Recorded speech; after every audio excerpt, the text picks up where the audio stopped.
Raptors lose their first game of the NBA Cup. Immanuel Quickley gets injured. Gradey Dick gets another career high, and I'm wearing glasses because of the ugly courts. Let's go to the film room. Gradey Dick had a career high tonight, 32 points in one of the most unconventional ways he's got to that amount of points so far in his career, going to the line 16 times and making 14 free throws. It wasn't just grifting either. Gradey was aggressive at looking to draw fouls. Really, from the beginning of the game, he was using how aggressive the Bucks were at running him off the line to attack, and he was eventually going to get calls. Watch as they run him off the line here. He uses that, just attacks, hits him with a crazy floater. Here in transition, just pushes all the way, bumps AJ Green. This is all about getting to the spot beforehand, draws the foul. So most teams are going to top block him or avoid him getting the ball. He just cuts back door and takes the bump, draws another foul. Same thing here. Taurean Prince is chasing. He uses that over aggression to get him to bite on the pump fake, draws a foul for the three-point shot. And this is just beautiful stuff from Gradey Dick that we've seen so far this season, but showing you the off the dribble game. Nice little tween dribble, crossover, and then settles into that mid-range fadeaway baseline jump shot. That has become a pattern of Gradey's so far in his career, and it's really fun to see him develop that and also find a way to get to that shot. He was 2 of 3 from the three-point line. Here he is after all those free throws, settling into that three-point shot confidently. And this performance in the first half was truly the only reason the Raptors were even involved in this basketball game. It was really bad from everybody else. Again, it's about that relentlessness. Samson called it gumption. That's a great word for it. Just willing to take the bumps and honestly risk his body to get these free throw calls. Again, the Bucks really aggressively fly by and running him off the line. He just uses it to pump, sidestep, three. And this is more of that on-ball handling skills that he's developed. You know, nice little screen reject, gets downhill and draws the foul. And so we're seeing Gradey get to his career high in a more unconventional way. I mentioned it a couple of weeks back when he broke his career high again. It's like, this guy will pretty easily get to 40 points eventually in his career once he has one of those games that is just a barrage of three-point shots. He got to it in a very unconventional way tonight by getting to the free throw line 16 times. So there is this versatility to what Gradey Dick can offer you. That versatility comes in a bunch of different ways. It's attacking the basket off of closeouts, tilted defense, defense is scrambling, or the defense is scrambling to get out to him. He uses it to attack the basket. And not only is he good at attacking the basket, but he's relentless in his pursuit for getting to the basket. He's not afraid of contact, which is such a massive thing for a guy of his position, truthfully. And it allows him to not only do that, get to the basket, be a threat at the basket, but also settle into these nice mid-range jump shots that he's become really potent in. And so you add the three-point shooting, you add the aggressiveness and relentlessness to get downhill, and you add the mid-range shooting, and you got a 3-level score in Gradey Dick. Yes, he's not doing it off the dribble, but he's showing the potential that one day he can do it pretty consistently off of the dribble. His handle has gotten tighter. His ability to get downhill using his handle has gotten more impressive. He had a couple of times tonight where he used the handle to create separation for himself. And so, look, man, Gradey looks like a guy who could potentially become a future star. And I know people don't like it when I throw out the word future star. I really understand that. But I've said it on the Pull Up Tray podcast before. I've said it on here before. But I really do think there is a decent chance that Gradey Dick becomes the second best player on this Toronto Raptors team within the next couple of seasons. Next to Scotty Barnes, obviously. Yeah, I mean, we'll see what happens with the draft and Cooper Flag and all that type of stuff. But all things considered, Gradey looks like he's going to be that level of player. And there has been some conversation about how Gradey has looked once Quickley and RJ Barrett were back in the lineup, and the divvying up of shots and opportunities. Darko Rajakovic mentioned it after the Lakers game where he said we need to do a better job of finding Gradey and involving him in plays. And I think that's essential. I don't think this is a guy where you should allow him to take less than 10 shots a game. I think you need to bake into your offense at least, at minimum, 10 shots a game for a guy like Gradey Dick. And it's because he is one of your most important offensive players already, especially given the fact that Immanuel Quickley is injured now. And obviously, you guys probably have seen the news. A UCL tear for Immanuel Quickley. He'll be reevaluated in a week. Typically, based on some of these Twitter doctors that we have, we've seen like somewhere between 3 to 4 weeks if he doesn't require surgery, from 3 to 6 months if he does require surgery. Now, obviously, this is an injury that is way more common in baseball than it is basketball, and you need surgery typically because of baseball and the degree in which you need that hand to pitch. But that doesn't necessarily apply in basketball. And so I'm curious to see how the severity of this thing is for Quickley. We'll see what happens. This is likely something that happened in shoot around or practice or something like that, because it didn't happen during one of the games. And it just sucks, man. It's really, really tough because, Quick has had a pretty bad string of luck here. He missed most of the preseason, if not all of the preseason, I believe, and training camp and whatnot with that sprained thumb, not being able to play on it. It was still wrapped when he returned on opening night. He injured his hip/back/pelvic bone on opening night, falling on top of Darius Garland. Missed a bunch of games for that. Returned for their West Coast road trip. Played in Los Angeles. Had a really good first game. Had a poor second game. And now is injured again. And so it sucks, truthfully. You guys, if you've been watching this show enough and if you've been following me along on Twitter enough, you'll know how high I am on Immanuel Quickley and the promise that I see in a guy like him, to potentially be an all-star. That's why I was more than okay with the contract that the Raptors provided him, because I believe in a guy like him.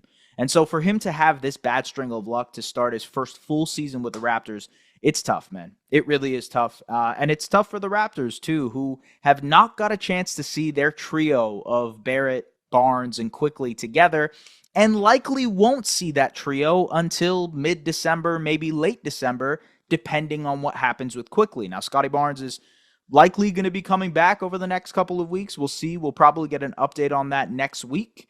He's on the sideline now. He's much more animated. Seems like he's in good health. We'll see how the update is on the face and what he'll need to do mask-wise. But I think ultimately one of the things that I'm really, really curious about is how RJ Barrett is going to deal with all of this. His role has fluctuated a considerable amount over the last couple of weeks. He was asked to do a lot of heavy lifting with him and Gradey Dick. The Nuggets game in Toronto, the Sacramento game in Toronto, and then coming to the West Coast road trip and that Denver game, and then another Sacramento game and the Lakers game. Like, it was the RJ and Gradey show for about a week there for the Raptors. And so when Quickley came back, RJ had to take a bit of a back seat and not be the primary creator for them. And I thought he struggled in those games in Los Angeles because of it. I'm not sure if it was the change in role, so to speak, or the change in shot diet that really affected RJ's decision-making and kind of getting downhill and working off of actions. Because truthfully, he was finding a lot of success last season with the Raptors while playing that role. And so I'm not sure what it exactly is. Louis Zatzman wrote a really great piece on Raptors Republic. You guys can check it out if you'd like to. But I think it's a blend of teams recognizing how well RJ Barrett is doing, him kind of jumping up in the totem pole of the scouting report, and then basically gaining more intel. And so I think he struggled again immensely tonight against the Milwaukee Bucks. And I want to break it down in the film room as well. I thought that Brook Lopez and Giannis Antetokounmpo did a really great job of negating some of RJ Barrett's driving game. Here he is, picks up his dribble, isn't really able to get downhill, and then in the corner, just kind of loses the ball here. Forced turnover, right? Same thing here. He gets Brook Lopez switched out onto him, and because of that size advantage of Brook, he can't get downhill in these situations. Even despite getting the switch on Taurean Prince, he settles into this mid-range jump shot. He's just not able to get that window that he's been able to get to over the last couple weeks to get downhill. And I think part of that is teams more comfortably switching on the perimeter and not letting him get that lane to get downhill. And that's kind of created a situation for RJ. You see, even in transition, I think the bodies and length of Brook and Giannis was just really affecting him tonight. Gets that turnover. I mean, here you see AJ Green stonewall him. It just really wasn't a good or efficient night for RJ, who is usually really deadly in transition. This is good defense by Gary Trent Jr., who from the back kind of pokes the ball out as RJ drives. And this is a great example of it all. So RJ, that curling action that they run with him and Jakob to get him curling downhill.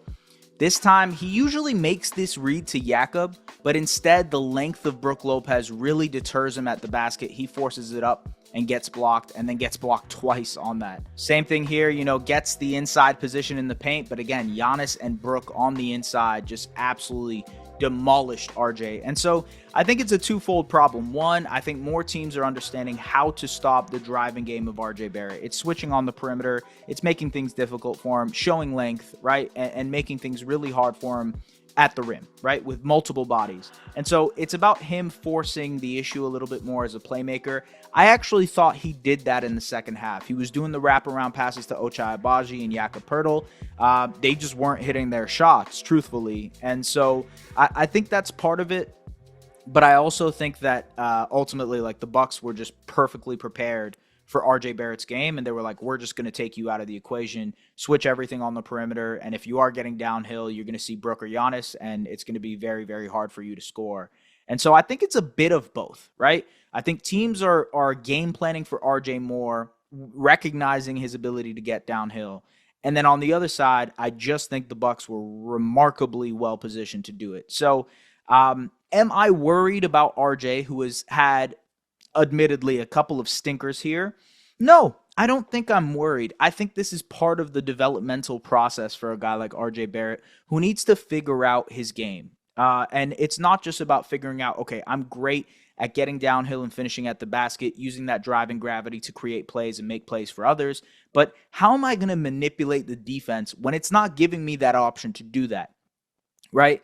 The three-point shooting hasn't fallen, really. He had a couple tonight, but ultimately the three-point shot hasn't been falling to the degree that you'd hope it will. So teams are going to continue to space and give him that space to take those shots. How am I going to counter and make teams pay?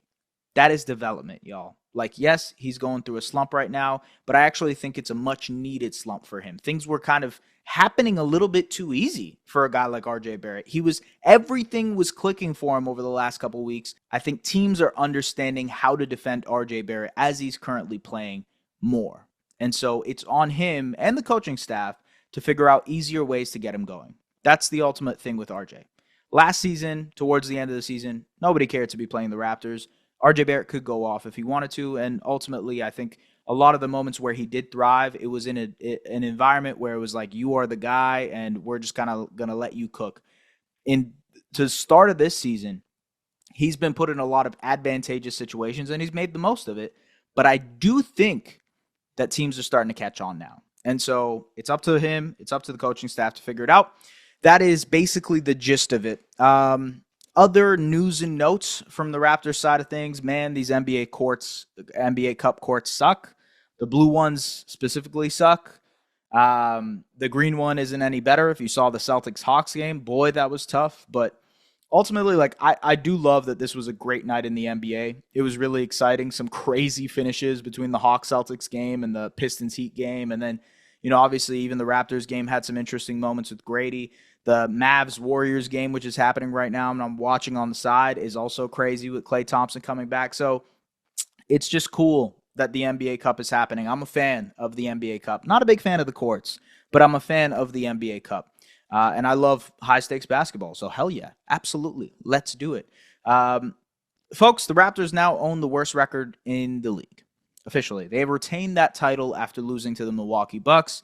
And given the fact that there's going to be no Immanuel Quickley for a while, given the fact that it doesn't seem like Bruce Brown is in any rush to come back, or Kelly Olynyk isn't in any rush to come back, and now Quickley is added to the injury report, it's going to be a long couple of weeks. And I just want y'all to kind of get prepared for that, y'all, because the schedule is tough. The rest of November is still very, very difficult basketball, and the Raptors have 2 wins, folks. So just hunker down, okay? Hunker down for me, because I promise you guys there is still cool stuff happening. Gradey Dick is still blossoming and turning into a star, and I really do believe in that. I hope you guys believe in that too. RJ Barrett is figuring things out, and I think that's going to be a very interesting development as the season progresses, and hopefully maybe Scotty Barnes is on the way back in the next couple of weeks as well. Thank you very much Subscribe to the Raptors Republic YouTube channel if you haven't already. Like, comment, do the things you guys usually do. And seriously, I'm being honest, okay? If you guys help us grow this channel, I will love you guys forever. I will love you forever. Thank you. Appreciate you guys. I will see you guys tomorrow. And by the way, if you're watching this in the AM, if you're watching this in the afternoon, go and watch my Jonathan Mobo video essay that I just dropped. Enjoy it. It's a good one. See you guys later. Bye-bye.